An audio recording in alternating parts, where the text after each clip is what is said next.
The inspiration for this video came from various other videos dedicated to exposing Wayfair, but really just being multiple unkempt podcasters blathering on for 3 hours. In 2023, Wayfair returned to profitability. The CEO and co-founder responded by scolding his employees for laziness. You will encounter some things that do not make sense. Question them. Wayfair CEO Niraj Shah wrote these 2 sentences near the end of a lengthy December 2023 email he recently sent to all employees. Could he have been referring to the 2020 Wayfair child trafficking scandal, which has never been completely explained? Was that things that do not make sense? Shah announced that the company was winning. Market share was growing and Wayfair was profitable once again. Then he immediately counteracted the good news by complaining that the company still wasn't frugal enough. A long section of the email was devoted to high costs and highway robbery, including a lengthy example in which Shah refused to spend $1,600 per connection point for Ethernet cable, and negotiated it down to $300 instead. What else has Shah cut corners on? Security? IT? He encouraged employees to think of any company money you spend as your own. Why should employees do that when the money spent is most definitely not their own? Shah implied that Wayfair's employees, those left after 2 rounds of layoffs, weren't working hard enough. There is not a lot of history of laziness being rewarded with success, he admonished them. Hard work is an essential ingredient in any recipe for success. I embrace this, and the most successful people I know do as well. Let's look at hard work. Hard work has become dependent on race in the United States. For the past 5 decades, American companies have included diversity and affirmative action offices. In 1992, this cost 4% of the entire American GDP, or $350 billion according to Forbes, due to the incessant lawsuits and entitlement that issued forth from minorities that they deserved this job or that. This calculation did not take into account all of the errors that occurred due to positions being filled by people based on race, not merit. So this was a really strange comment coming from an Indian CEO announcing that his American company had just turned profitable. By his own reasoning, if indeed hard work is a necessary ingredient for success, Wayfair employees must already be working hard, otherwise the company wouldn't have become so successful. The logic there is hard to grasp. You may think this is an isolated case, but Indian CEOs such as Niraj Shah of American companies frequently push huge cultural differences. For example, the caste system from India is brought over into American companies by tens of thousands of H-1B visa holders annually. Our system caps at 50,000 and there are at least 10 times that many, and creates such a problem to communication and interdepartmental synergy that the state of Washington had to ban it. Shah further explained, working long hours, being responsive, blending work and life, is not anything to shy away from. Although everyone deserves to have a great personal life, he added, ambitious people find ways to blend and balance the two. I think that is what we all should do. What a statement. Let's look at Shah's own personal life to see if he is following his own advice. Niraj Shah was born in 1973, in India. He was raised in Pittsfield, Massachusetts, as his father was granted a visa by the American government to work for General Electric to cover their loss of American workers in the Vietnam War. As I am sure you are all aware, the Indian Mittal Steel Company bought American steel companies which formed the backbone of Pennsylvania industry for a near century. The result continues to be cut corners with regards to labor and the environment and lower quality steel. Shah hired his father to assist with Wayfair somehow, and so Wayfair is very much a family business. In 2017, Shah became a director of the Federal Reserve Bank of Boston.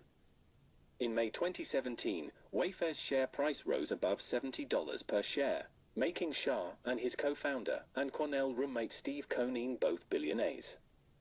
As of April 2022, his estimated net worth was $1.6 billion. Shah founded the Niraj Shah Foundation and hired his white wife to serve as board member. He states his mission is to wipe out inefficiency in government and society. I would erase poverty and shift the world to an enlightened, post-money economy. LOL. Okay, Shah. Would love to know what we are expected to use in commerce if not money. All of the Niraj Shah Foundation programs focus on children. One program, Chelsea Eats, is very interesting because it is basically free money to SNAP recipients in exchange for seemingly nothing. The Niraj Shah Foundation states, "We launched the nation's largest guaranteed income program, providing 2,000 Chelsea residents, a full 15% of the city, with an average of $400 per month over the course of 10 months. This money was provided on prepaid Visa debit cards and could be spent anywhere these cards are accepted with no restrictions." The Niraj Shah Foundation then admits some of the money was spent on alcohol and marijuana. Not exactly the way to improve society. So why Chelsea, Massachusetts? Shah wasn't raised there. Well, in 2019, Chelsea was the scene of a huge child trafficking bust. According to the officer of the Attorney General Maura Healey, 9 charged with trafficking victims for sex out of residential locations in Chelsea, East Boston and Lynn in August 2019. When did the Niraj Shah Foundation start asking Chelsea residents about their income so they could give them free money? 2019.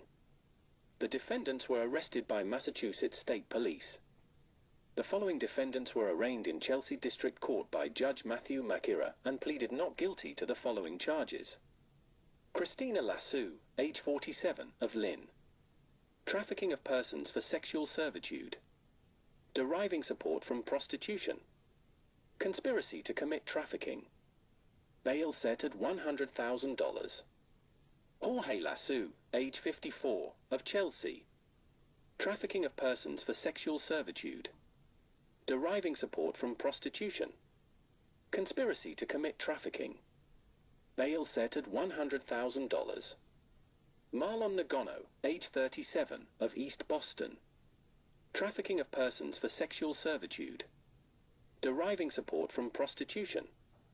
Conspiracy to commit trafficking. Bail set at $125,000.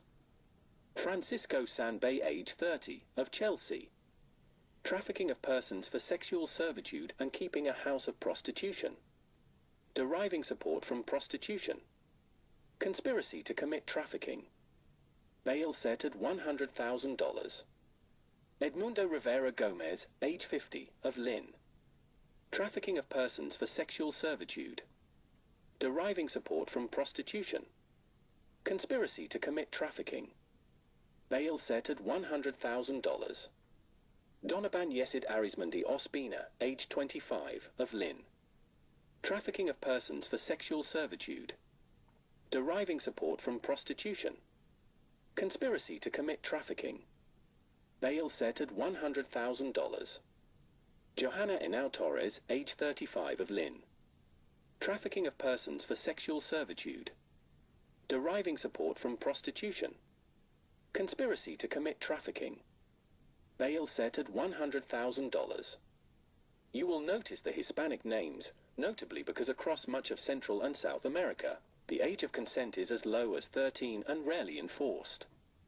This is key due to the millions of Central and South Americans pouring over the United States southern border, changing the criminal law landscape as we speak. You may also remark on the low bail conditions. I encourage every viewer to contact their prosecutors and local judges and encourage them to not provide bail at all for sex offenders, due to the high rate of recidivism. NBC Boston identified Sanctuary City, Chelsea as the destination for many illegal immigrants, adding to the population of people hard to track for crimes such as sex trafficking. It's not like Wayfair couldn't have known that Chelsea was a hotbed of prostitution. In September 2015, another sting was conducted known as a Deflate Date, and 15 people were arrested. No names were released. Deflate Date? Could this be a reference to the 10,000 results on Wayfair for Deflate? Deflate Date reveals over 2,000 results, one of which being a Habitat for Humanity sign. Weird. Interestingly, 2015 was the same year we see the Shah Foundation publish some of its financials to the IRS, and it reported losing $200,000 that year. It has no rating on Charity Star and has not published any other information for the past 8 years. Now let's look at Donovan Yesid Arizmendi Ospina, age 25, quite younger than the other defendants in the 2019 Chelsea arrests. As I searched, I found an interesting DeviantArt page for someone named Donovan. Its headline was "Follow the White Rabbit," a well-known line from Alice in Wonderland and a reference to global pedo rings.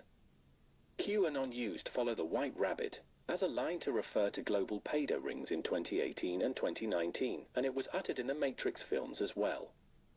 Donovan's AI art is weird, depicting young women in pageant costumes. Donovan states his or her art is for the BDSM community, a community marked by lack of consent and abuse. What about his name on the Wayfair website? Sure enough, there are some Arismundi items, mostly in the light section. Child sex trafficking is a form of child abuse that occurs when a child under 18 is advertised, solicited or exploited through a commercial sex act. So the naming of children or perpetrators on a website, advertising, is very important. A commercial sex act is any sex act where something of value, such as money, food, drugs, or a place to stay, is given to or received by any person for sexual activity. A look through the Shah Family Foundation Instagram reveals it is following several minors. It also is following male porn such as shirtless Castro. It is also following the death cult activist Lee Calabrese, who runs Death Over Dinner, which encourages people to constantly think about death. Wayfair's involvement in sex trafficking continues to be questionable as the company never issued a comprehensive explanation back in 2020 for its sales listings.